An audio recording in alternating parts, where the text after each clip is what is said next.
$15 an hour would benefit tens of millions of Americans. It is long past time we raise the wage for working class folks in Alabama and across the country. Which side are you on? Which side are you on? I just wanted to mention this because last month the Economic Policy Institute released a new study on the minimum wage in the United States. And from EPI, I'm quoting here, the value of the federal minimum wage has reached its lowest point in 66 years, according to an EPI analysis of recently released Consumer Price Index data. So when you account for price increases in June, the current federal minimum wage of $7.25 per hour is now worth less than at any point since February 1956. That's quite a while ago, 1956.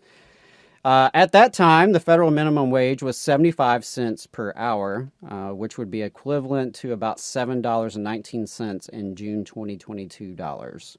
And of course, inflation has increased even more since June, something to account for as well. Last July marked the longest period without a minimum wage increase since Congress established the federal minimum wage in 1938. Quoting again, after the longest period in history without an increase, the federal minimum wage today is worth 27% less than 13 years ago and 40% less than its peak in 1968. Had the minimum wage kept up with its 1968 value, it would be over $12 an hour. Of course, Alabama does not have a minimum wage and thus relies on the federal minimum wage. While states and cities across the country have increased their minimum wages, Alabama's leadership refuses to do so. You may remember a few years back there were raise the wage campaigns in cities across the state. The city of Birmingham actually passed their own increase, and campaigns elsewhere, including right here in Huntsville, were gaining steam. And it was then that the Alabama legislature intervened, passing a law banning local governments from passing their own wage increases. Turns out, the small government legislators felt they should dictate what cities and counties across the state can and can't do to benefit working people in their communities. Also, a recent study from the spring was released by Oxfam America, and that revealed more about the scale of low-wage work across the country, including right here in Alabama. We just spoke with Eddie Burkhalter, and Eddie wrote in the Alabama Political Reporter that the study, quote, found that more than 40% of Alabama workers make below $15 an hour, while an even greater percentage of Black and Hispanic Alabamians make less than $15 an hour. The state is among the 7 states with the largest concentration of low-wage workers. So, EPI's report shows that raising the minimum wage to $15 an hour would benefit tens of millions of Americans.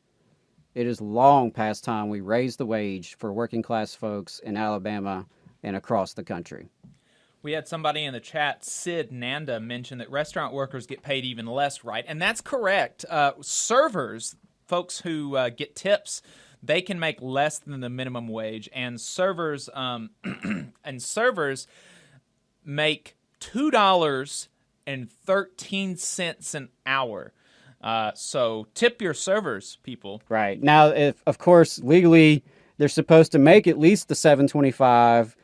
The assumption being that if the company pays you $2.13, you'll have enough tips to make up the other $5 and change per hour. Right. Should you not receive that amount in tips, the company is supposed to make you whole there to at least get you up to $7.25 an hour.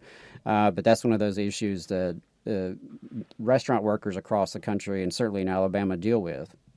Yeah, they're supposed to. They're supposed to. But a lot of times they don't. And we spoke to the Department of Labor on the show where we talked about those kind of issues. There's a lot of misinformation out there.